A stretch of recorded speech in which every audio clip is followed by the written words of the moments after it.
Barnabé Milingagno. Bienvenue. Pasteur, vous portez bien? Ça va. Alors, mais je suis un peu souffrant ces derniers temps, j'ai récité. Souffrant? Oui, oui. Mais comment vous avez fait 3 ans en prison sans tomber malade? Oui, c'est une grâce. Et maintenant, vous êtes en dehors, vous tombez malade? Non, les tout derniers mois, je suis tombé malade du 5 octobre au 20 novembre. Je suis tombé malade, ouais. Et ces derniers temps, j'ai encore récité un peu, mais ça va, Dieu me préserve. Maintenant, c'est quoi? Qu'est-ce qui fait que les gens entrent là, ils tombent malades? Promiscuité. D'abord, problème de promiscuité. 14 300 personnes dans une prison prévue pour 1500. D'abord, c'est beaucoup. Et puis, les conditions que vous trouvez en prison ne sont pas les conditions que vous avez chez vous à la maison. Hein. Ton lit, que tu aimes beaucoup, ta salle de bain. Là, il est facilement, vous pouvez vous retrouver à 280 pour 3 toilettes turques. Donc, c'est un peu difficile. C'est un peu difficile. Et là-bas... Et puis la chaleur, hein. Il fait extrêmement chaud. Il fait chaud. Extrêmement chaud, puis vous êtes très nombreux. C'est le seul endroit où, je crois que même dans Zando, dans les grands marchés, les gens ne sont pas aussi coincés au mètre carré comme à Makala. Tu imagines, les gens dorment en mode gilette. C'est-à-dire? Donc, c'est-à-dire, si vous êtes comme ça, si vous avez commencé par l'épaule droit, vous commencez jusqu'à 1h du matin, vous allez encore basculer. Si on donne l'ordre, vous basculez de 1h du matin à 5h. Mais maintenant, c'est quoi? Qu'est-ce que vous avez appris de votre prison? Non, beaucoup de leçons. D'abord, ça vous apprend que Dieu existe réellement, parce qu'il n'y a pas un meilleur endroit de retraite comme en prison. C'est là où on prie beaucoup. En prison. Jésus avait raison de dire que les prisonniers sont ses amis. Et dans Hébreux 13, 3, il recommande à tout le monde d'assister, de rendre visite, comme si vous étiez prisonnier. Cette phrase-là, elle est importante. Le comme là, elle est importante. Occupez-vous des prisonniers comme si vous étiez prisonnier. Il y a des endroits spécifiques comme l'hôpital, les cimetières et la prison. Ce sont des expériences extraordinaires. Mais en tant qu'homme politique, c'est encourageant d'y découvrir aussi. La prison. Oui, parce que ça, non seulement ça te conforte dans tes convictions, ça te permet réellement de vérifier si réellement tu as l'appel de Dieu pour faire la politique. Est-ce que tu as le mandat? Est-ce que Et tu vous, es quand fanatique? vous êtes retrouvé là-bas, vous avez senti que vous aviez cet appel de Dieu? Oui, c'est vraiment, ça a confirmé. D'ailleurs, moi, je suis allé même au-delà. Je considère que c'est un ministère maintenant. La prison? Non, la politique. La politique. La politique. Et la prison, j'avais considéré que j'étais en retraite, tout simplement. En retraite? En retraite. C'était ça ma philosophie. Comment est la vie là, en prison? Extrêmement difficile. Vous suiviez la télé, la radio? Si, d'ailleurs, je salue tous les prisonniers. Je cite un des prisonniers. Un jour, on s'est retrouvés à 3. Curieusement, Vidi et Chimanga, Kabound et moi-même, on avait la visite d'un grand homme politique dont j'étais le nom. Et Kabound a dit, il y a l'hôpital, l'aéroport et la prison qui reflètent l'image de la nation. Ça dit tout. Donc si tu vois le nombre de bouteilles dans nos caniveaux, c'est le nombre de prisonniers dans leur chambre. Tel que tu vois là, c'est ça, ça se reflète là-bas. Alors quand vous les avez trouvés, Vidi et Chimanga? Ils m'ont trouvé, ils m'ont trouvé. Ah oui, mais... Moi je suis le doyen, je suis vous parliez quand vous vous êtes vus? Oh bon, tu as déjà été hospitalisé? Oui, plus d'une fois. Ouais, c'est quand on est hospitalisé qu'il n'y a pas d'orgueil. Hein? Lorsque vous êtes en prison, vous êtes prisonnier, tous vous êtes en loupe, vous êtes tous en diplôme, en uniforme de l'Ukraine, la jaune bleue. Non. D'abord, il faut dire aux Congolais que les hommes politiques que vous voyez ici, on n'est pas ennemis. Nous sommes amis en dehors du plateau et nous parlons en dehors du plateau. Donc, on n'est pas ennemis. Et a fortiori, lorsque vous vous retrouvez en prison en ayant comme impression que vous avez les mêmes ennemis en commun, vous devez parler. Ça vous a rééduqué, la prison? Bon, est-ce qu'ici la prison congolaise rééduque? Non. Bon, si tu es chrétien, ça a un effet multiplicateur. C'est-à-dire? La prison a un effet multiplicateur. Si tu étais bandit, là, ça réconforte encore tes convictions, tu deviendras encore beaucoup plus bandit. C'est pourquoi il y a récidiviste. Tu ne craindras rien. Le mot récidiviste existe en droit, non? Oui. Pourquoi? Parce que si tu as fait la prison, tu peux revenir 2-3 fois. En fait, tu n'as plus peur, quoi. Tu n'as plus peur. Ça te réconforte réellement et ça n'éduque à rien. On n'apprend rien. Il n'y a pas de rééducation là? Non. Qui va s'occuper de toi? Personne ne va s'occuper de toi. Oh, écoutez. Là, vous priez beaucoup. Il y a seulement un seul principe. Le cercueil pèse. Et Bembe, et Zara kilo.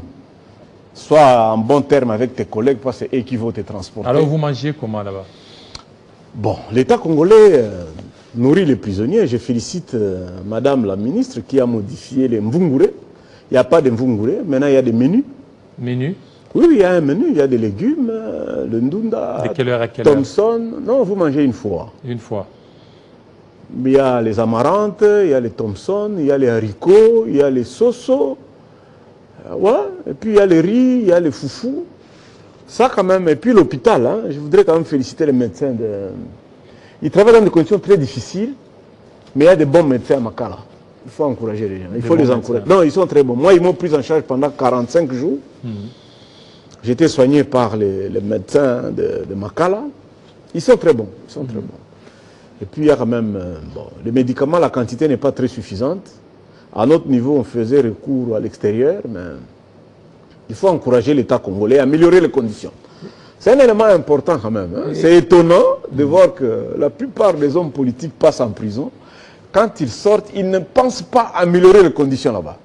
Là, il faut féliciter Papa Jano Bemba. Il avait acheté les lits de l'hôpital que nous avons à Makala, c'est acheté par Jano Bemba.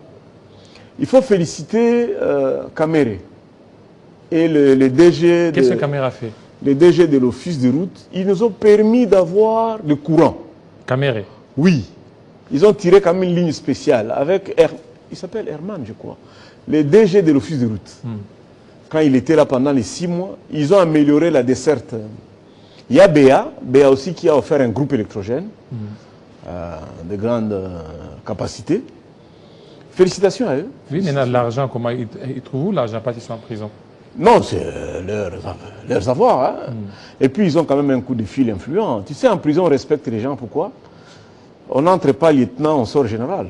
On entre général, on sort général. La plupart des ministres sont sortis ministres, d'autres sont sortis mandataires. Celui qui avait saboté Kamere quand il était en prison, aujourd'hui, tu vas dire quoi encore? Donc, ils nous respectent. La direction de la prison respecte les prisonniers. En fait, tout est lié à votre comportement. Hein. Si tu es voyou, ivrogne, ils vont te gérer. Mais si tu es crédible, sérieux, parfait, je les salue. Merci beaucoup. Il n'y a pas eu des actes de torture, des brimades? Non, en République démocratique du Congo, il n'y a pas de torture. Il n'y a pas de torture? Il n'y a pas de torture. Sauf que la prison est strictement bien organisée. Hein. C'est bien structuré. C'est comme à l'enfer. Hein. Donc, il y a l'autorité pour chaque mètre carré. Tu trouveras au moins une autorité pénitentiaire. La prison, on dit c'est Maka avec Maka de la Côte d'Ivoire où les prisonniers sont bien organisés. En fait, l'organisation interne de Makala, c'est comme à l'enfer. Je ne peux pas dire comme au ciel, mais c'est comme à l'enfer. Parce que les intellectuels ne sont pas... Ceux qui sont responsables, généralement, sont des criminels. Ce sont des criminels? Oui. Ce sont eux qui sont vos chefs là-bas? Oui, imagine, bon, parce qu'ils sont là à perpétuité, ils sont là en 20 ans. Toi, tu es licencié en droit, tu arrives en prison, on te donne la surveillance d'une porte. 3 mois après, tu es acquitté. 2 ans après, tu es parti. Tu vois que tu perturbes l'ordre. Mais eux, ils savent qu'ils sont là. C'est chez eux. Quelqu'un qui a tué, qui a éventré une femme, il est là. D'abord, quand il te regarde venir là, tu l'énerves déjà. Déjà parce qu'il sait que, même si tu es condamné pour 5 ans, il sait que toi, tu vas partir bientôt. Donc, tu l'énerves déjà en venant là. Donc, s'il dit, arrêtez-vous là-bas, papa. Tu sois ministre honoraire, premier ministre honoraire, président du Parlement, Ongande Kabunde, papa, ceux qui pétuent dans le lobby, tellement. Si tu veux vivre bien en prison, il faut tellement. Donc si tu ne t'arrêtes pas, c'est à Lyon. Alors maintenant, puisque vous avez passé pratiquement 3 ans en prison de Makala, comment vous aviez trouvé la politique pénitentiaire du régime? Parce que vous avez pris du poids, sincèrement du poids, et puis vous êtes devenu beau en prison. Hein? Bon, j'aimerais pas qu'on fasse toute une émission, je ne suis pas pleurnichard. C'est une période instructive de ma vie. Mais il y a encore beaucoup de choses à faire. Il y a beaucoup de choses à faire, il faut des réformes. La prison est la conséquence de la justice. Si notre justice est malade, la prison ne peut pas être en bonne santé. Tu vois? Moi, si j'étais en bonne santé, je suis d'un mental d'acier. Hein? Moi, je suis extrêmement fort mentalement. Je ne peux pas céder à ça. Quelle plaidoirie je dois faire? pour les 145 territoires. Permettez-moi de soulever cette objection. C'était quand même gênant. Tu connais le projet 145 territoires? Les 145 territoires. Ça consistait à faire quoi? Construire les écoles, les hôpitaux, n'est-ce pas? Les résidences des administrateurs et les bureaux des administrateurs, n'est-ce pas? Non. L'administration du territoire, ça relève de l'administration publique normale. Ce qui fait de tout le monde égaux, c'est la justice. C'est devant les juges que toi et moi, nous sommes égaux. Et donc, moi, je n'ai jamais compris pourquoi on peut concevoir le programme de 145 territoires sans insérer la justice.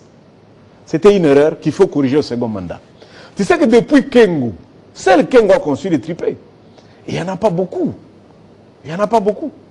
Alors, moi, je pense que c'est une occasion de rapprocher la justice des justiciables, comme on dit. Donc, il faut construire les prisons, il faut construire les parquets, il faut construire les tripés, il faut construire les résidences des juges, des gens des procureurs, dans chaque entité territoriale décentralisée. Parce qu'eux, au moins, ils ont des ressources, parce qu'on ne peut pas parler des territoires, les territoires ne sont pas des ETD. Mais au moins, les villes, les chefferies, mettez les tripés. Je peux te donner un cas. Si tu es à Midégou, je préfère citer le mot Midégou pour ne pas énerver certaines sensibilités. Midégou ou Vira, c'est ça 42 territoires. C'est là où il y a la grande instance. Mais le tripé est à Mwenga. C'est-à-dire, si tu quittes Midégou, tu fais 460 km. Non seulement pour aller enregistrer le mariage, enregistrer l'enfant, et en cas de problème, vous êtes à 436 km. Si vous devez aller en appel, vous redescendez encore, tu ajoutes les 436 plus 142. Ça, c'est quelle justice, ça? Et puis toi, tu es un policier, vieux de 56 ans, 58 ans. Tu dois escorter les prisonniers 436 km. Donc je demande au nouveau gouvernement, j'insère ça comme plaidoirie. Deuxième élément pour terminer de cette question, il faut quand même séparer. Hein? Lorsque tu es prévenu, on ne peut pas aligner les prévenus des condamnés. C'est comme si on vous met à côté de quelqu'un qui sait fabriquer les mbasses. Si ça doit consister à 3 feuilles, toi tu viens, tu connais aucune feuille, tu risques d'écriter la prison en maîtrisant les 3 feuilles, tu vois. Ou si tu avais connaissance d'une seule feuille, arriver là-bas parce que tu es à côté de quelqu'un qui maîtrise les 3 feuilles, il peut t'apprendre les 3. Donc, il faut quand même connaître des cachots correspondant aux normes des droits de l'homme parce que tout le monde va commencer à y passer, il faut rappeler les gens. Et puis, il faut construire des prisons pour les condamner à mort. Enfin, pour les condamnés. Mélanger les prévenus et les condamnés, c'est... Voilà, avant que vous ne montiez, là, il y a les conclusions du procureur général près la Cour de cassation sur le meurtre de Chéribin Okende. Selon ces conclusions, Chéribin se serait suicidé. Et vous, quelle analyse faites-vous de ces conclusions? Les arrêts de la Cour sont susceptibles d'aucun commentaire. Qu'est-ce que moi je dois dire? Oui, j'ai lu les droits pénals en prison. Lorsque le procureur a tiré cette conclusion-là, nous prenons acte. Tu sais, c'est l'homme le plus puissant. Ils sont à 2. Hein? Le procureur peut de la Cour constitutionnelle, parce qu'il peut arrêter le président, et le procureur peut de cassation. Il peut avoir honte de s'apprendre à moi parce que je ne suis pas justiciable, mais il peut appeler un de ses petits, occupez-vous de lui. Moi, je ne fais pas de commentaires. S'il estime qu'il prend le courage de nous le dire publiquement qu'il s'est infligé, à lui de sa conscience. L'État va démontrer si c'était vrai. Mais pourvu qu'on l'enterre quand même. C'est un père de famille. Et qu'on arrête de... Tu sais, nous sommes des Bantous. Encore eux, ils sont des Sankourous. Tant que le corps n'est pas enterré, les gens restent par terre. Donc il faut autoriser quand même qu'on enterre. Bon, dans sa famille, il y a des juristes. J'ai pari même dans son parti, il y a des juristes. Ils vont continuer à suivre cette question. Mais quant à moi, les basiques que j'ai appris de droit, les arrêts de la Cour, mais désormais, j'ai vu le chef de l'État commenter un arrêt de la Cour constitutionnelle. Et il a contredit un arrêt de la Cour par un communiqué du directeur de cabinet. Et pourtant, le chef de l'État agit par ordonnance. Donc je ne fais pas de commentaires et je n'aimerais pas suivre cette ligne-là de faire des commentaires sur les arrêts de la Cour. S'il n'y a pas cumul, il n'y a pas cumul. Il s'est tué, il s'est tué. Alors, merci. Alors, vous êtes notable de l'Est de la République démocratique du Congo. Vous en connaissez un peu plus parce que vous avez été aussi un ancien Kadogo. La situation sécuritaire dans l'Est, chaque jour, ça se dégrade. Alors, quelle solution pour mettre fin à cette situation? Ah, la solution. Bon, je suis originaire de l'Est. Hein. Je suis du Sud Kivu. Est-ce qu'il faudra-t-il abandonner l'option militaire? J'ai grandi à Bukavu. L'option privilégiée, l'option diplomatique? Heureusement, il y a ceux qui écrivent. Et j'aimerais que les experts lisent. Le professeur Néhémie Moulania a écrit une thèse. Toute une thèse. Moulania? Oui, sur la CIRGL. L'un des meilleurs de nous, Julien Paluku, qui a un parcours extraordinaire, a écrit une thèse. Donc, il y a quelqu'un, un professeur du Sud Kivu, acteur politique, Néhémie Moulania, qui a écrit une thèse. Julien Paluku, qui est du Nord Kivu, un parcours extraordinaire, a écrit une thèse. Mata Tampogno, dans son livre Ambition, il a écrit sur cette crise. Et nous avons un Congolais extraordinaire, curieusement, que les gens ne découvrent pas. Il s'appelle Nikez Kibelbel Oka. Il est du Grand Bandou. Je crois qu'il doit être de Kwilu. Kwilu quoi, ou quelque chose comme ça. C'est pratiquement un des pionniers. Je ne peux pas le traiter de l'unique meilleur journaliste d'investigation. Il en a écrit, il en a parlé. La solution du conflit de l'Est est dans ce bouquin. Constitution. Dans la Constitution. C'est très simple de résoudre ce problème-là. Mais il y a des préalables.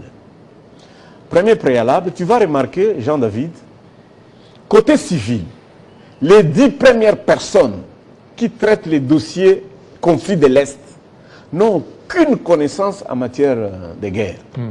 Je te dis bien les 10 premières personnes civiles n'ont aucune connaissance. Les 10 premiers commandants militaires qui gèrent les dossiers de l'Est, 3 seulement ont des compétences de terrain comme militaires. Lesquels? Je ne peux pas les citer, parce que ça va être extraordinaire. Mais je te dis, les 10 premiers officiers militaires, hauts officiers militaires de la République démocratique du Congo, qui gèrent les dossiers de l'Est, les 10 premiers là, officiers militaires, n'ont aucune expérience de guerre sur le terrain. 3 seulement sur 10. Les 10 premiers citoyens congolais, qui gèrent les dossiers de l'Est, n'ont aucune connaissance de guerre. Donc ils gèrent un dossier qu'ils ne maîtrisent pas, ils ne sont pas experts. Dans la Constitution, il y a l'article 58. Tu as une idée? Allez-y, lisez. Jouir de la richesse. Article 59, jouir du patrimoine commun. Comment? Article 171. Séparer les caisses de l'État national et provincial. Ça, 75, 40% et 60%. Mais la solution passe par l'article 3. C'est simple. La question du Nord Kivu. Si on remet la question du M23, on réduit ça au niveau de l'administrateur du territoire de Rutshuru et de Massissi, tu as la solution. Donc c'est une erreur d'envoyer 24 généraux. Allez-y, qu'est-ce que vous voulez dire par là? Non, c'est simple. C'est une question locale. La question du M23 n'est pas une question nationale. C'est une question locale. C'est-à-dire quoi? Non, je parle en français, non? Oui, allez-y. Pourquoi il y a la guerre? Parce qu'il n'y a pas une bonne jouissance, il n'y a pas une bonne répartition des ressources. Première question. Deuxième question, c'est la question de la gestion des réfugiés. Troisième question, c'est la question des communications. L'État congolais ne garantit pas à un garçon de Rutshuru, dans l'armée ou dans la vie civile, dans la vie politique, s'il est déployé à Mwanda, il aura la sécurité. Ce n'est pas garanti. Il faut garantir ça. Deuxième élément, comme j'ai dit, tous les pays limitrophes regorgent des réfugiés congolais. Tu sais que la République démocratique du Congo n'a pas un camp de réfugiés, des étrangers. Je ne sais pas si tu connais ça. Il n'y en a pas ici. Mais dans tous les pays limitrophes là, vous trouvez des camps de réfugiés congolais. Est-ce que ces pays-là n'ont pas le droit de réclamer que les Congolais rentrent chez eux? C'est le cas. Donc si vous remettez la question de réfugiés de Rutshuru, ça va être traité comme la CENI de Malumalu. Quand nous obtenions la carte de Malumalu, qu'est-ce qu'on a dit? Tu te présentes au bureau de la CENI, 3 Congolais peuvent confirmer. Si tu es Congolais, on te donne la carte de CENI, non? Donc, restituer les réfugiés congolais et qu'il y ait témoignage de 3 ou 4 personnes. La question sera réglée. La question sera réglée. Je voudrais aussi soulever un aspect important. Nous sommes 11 pays dans la région. Donc, nous avons 9 pays limitrophes, n'est-ce pas? Plus nous-mêmes, ça fait 10. Si tu ajoutes les Kenyans, nous sommes 11, membres de CRGL. Tu trouves 5 pays qui sont membres de EAC, tu trouves les 5 pays, ou 6, ou 3, qui sont membres de CPGL. Ici, vous avez CRGL, ici, vous avez CEAC. Pourquoi toutes ces questions n'ont jamais trouvé de solution dans les questions sous-régionales? Non, je crois qu'on se perd. Tous les pays limitrophes de la République démocratique, je crois qu'à l'exception de Brazzaville, ça je dois vérifier, ont la double nationalité. Tous ces pays? Tous les pays limitrophes ont la double nationalité. C'est-à-dire qu'ils peuvent être au Congo de père et de mère, ils traversent au Burundi, ils deviennent burundais. Un Burundais pur sang, il a double nationalité, il est congolais et il est burundais. Donc c'est simple. C'est simple. Réglons cette affaire-là sans émotion, sans passion. Rabattons ça au niveau local. Que ça se traite au niveau... Tu t'imagines si on remettait le commandement de l'Est à un capitaine, un seul capitaine. Tu peux avoir la solution militaire. Hein? Un seul capitaine peut régler cette affaire-là. Donc remettons ça au niveau des territoires, au niveau des chefs coutumiers. Ils vont discuter. Que les réfugiés rentrent. Que les réfugiés rentrent. Oui, mais la peur, c'est que ces réfugiés, il peut y avoir des infiltrés. Vous savez bien que le Rwanda est fort dans l'infiltration. Et c'est la peur aussi des Congolais. Parce que les Congolais ne veulent pas à chaque fois qu'il y ait des infiltrations au sein de l'armée, au sein même de certaines institutions. Ce que tu dis là, ça c'est un discours de l'FDLR. FDLR. Oui, oui. Vous savez, il y a beaucoup de lobbying. Hein? On parle trop du Rwanda. On parle trop du Rwanda. Moi, je suis de Bukavu. Ma famille est à Bukavu. On ne peut pas vivre sans le Rwanda. Je suis de Goma. Moi, j'ai fait mes 3 premiers enfants à Goma. On ne peut pas vivre sans le Rwanda. Nous sommes un pays enclavé, mes chers amis. Et nous, on n'a pas d'infrastructure routière. Le gouverneur militaire du Nord Kivu. Le Rwanda non plus ne peut pas vivre sans nous. Non, il peut vivre sans nous. Non, le Rwanda ne peut pas vivre sans nous. Non, attention. Ça s'est donné beaucoup plus du poids au Rwanda. Non, je te parle comme expert. Ici, je ne suis pas... Tu m'as invité comme expert. Le gouverneur militaire, il a déjà fait Walikale combien de fois? On ne peut pas quitter Goma pour Kisangani. Par route, ça n'existe pas. Mais les Rwandais circulent chez eux. Les Rwandais ont coupé la frontière pendant 10 ans avec l'Ouganda, ils ont vécu. Mais nous, on a accès à l'océan Indien par quoi? Ce n'est pas le Rwanda. Les Nandes, c'est un peuple commerçant. Les Mouchis, c'est un peuple commerçant. Mais ils vont faire leur commerce comment si vous fermez les frontières? Laissez-nous les originaires, nous là, aller négocier avec le Rwanda, traiter cette question-là localement. Nous sommes fatigués de vos discours. Tu sais, j'étais malade un peu quand j'ai suivi l'un des meilleurs de nous, le ministre Julien, honorable. Sur Top Congo, on lui pose la question sur l'agression ougandaise. Il dit il faut attendre l'évaluation du CRGL. Lui, il est du Nord Kivu, du Grand Nord en plus. Là où l'Ouganda tue. Hein? L'Ituri, les morts de l'Ituri, les morts du Grand Nord, Beni, Butembo, Oiche, ce ne sont pas les Rwandais. Mais lui, comme notable, il demande une évaluation de CRGL, de l'accord d'Addis Abeba. L'affaire du Rwanda, elle est minuscule. Le conflit entre nous, les Rwandais, c'est minuscule. Il ne faut pas exagérer. Nous sommes d'abord le même peuple. On a vécu de 1914 à 1945 un même pays. C'est Bukavu qui était le chef-lieu et de la Tanzanie et du Burundi. Nous sommes les mêmes. Il ne faut pas venir nous diffuser. Vous, les Kassaïens, là, vous acceptez que même les gens de Kwango acceptent qu'ils ont des frères angolais. Ceux du Nord, ils acceptent qu'ils ont des frères sud-soudanais ou centrafricains. Mais laissez-nous, les gens du Kivu, traiter avec nos frères rwandais. Il n'y a que nous qui nous connaissons. Laissez cette question entre les mains des chefs coutumiers. Remettez seulement le conflit de l'Est entre les mains des chefs coutumiers. Ça va être réglé amicalement, sans problème. On exagère un peu trop ici. Donc, pour il n'y a pas d'option militaire, juste l'option régionale. Toute guerre finit par une négociation. Je te donne une illustration. Le 2 août, la guerre du 2 août commence. Le 7 août, il y avait déjà une rencontre entre les rebelles et les gouvernements. Tu sais quoi? Vous avez refusé de rencontrer Kara. 5 ans après, ça s'est soldé par une négociation. Vous pouvez décider de vous rencontrer seulement à l'enfer ou au ciel. Mais après 6 mois, une année, vous allez toujours vous rencontrer, que ce soit en Angola ou à Addis Abeba. Alors, pourquoi gaspiller et les richesses du pays et le nombre de morts pour une question qui finira par une négociation?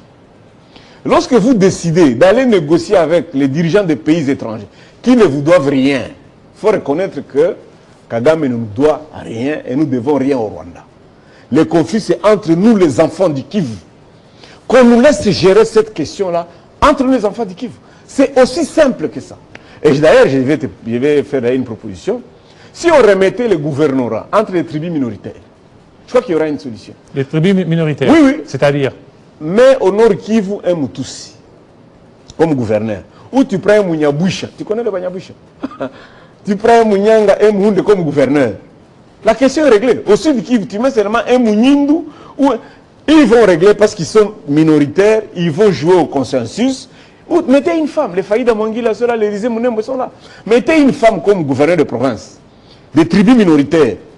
Il y aura consensus, il n'y aura pas conflit. Merci, merci beaucoup pour vos analyses. Hein. Mais je vais terminer. Oui. Parce que, au fait, tu as combien de costumes là? Parce que chaque jour, si j'avais ta taille, je passerai chez toi à prendre. Ce sont les choses du monde. Ah oui, ah oui. Ce sont les choses du monde, visons les siècles. Ça, c'est le plus important. Voilà, merci beaucoup, Barnabé Milingagno. Avec plaisir. Voilà, alors Télé 50 est ouverte. Merci beaucoup. Merci à vos fidèles téléspectateurs. Restez branchés sur Télé 50. Tout à l'heure, Arlette Boutella, qui fait déjà son entrée, en train de préparer son journal. Il sera à 20h dans l'Est de la RDC, 19h à Kinshasa. Portez-vous très bien. À très bientôt.